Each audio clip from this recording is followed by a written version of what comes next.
intersection of innovation and technology, software-defined approaches are empowering engineers to build systems that are future-ready.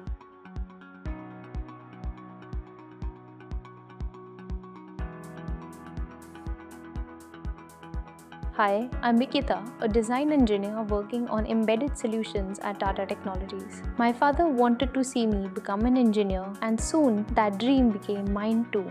When I got the offer from Tata Technologies through campus placement, I knew I was stepping into something meaningful. It was more than a job. It was the culmination of my father's vision and my own ambitions.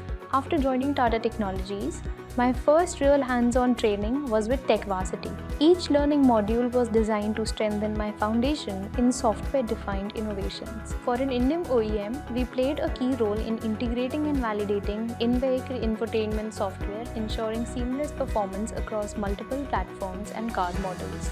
The timelines were tough to meet, but we had to stay on track while delivering on the quality our customer counted on. We focused on system testing, integration, and debugging across diverse vehicle platforms. By tightening our testing cycles and cleaning up our documentation process, we made sure that the in-vehicle system development became smoother and more reliable. Through mentorship and regular Leadership Connect programs, we are constantly upskilling and exchanging ideas, helping us innovate faster and move forward on the journey towards a software-defined future. To all the budding engineers, don't limit yourself. Explore your hidden talents to achieve the impossible. Come join us. Let us engineer a better world.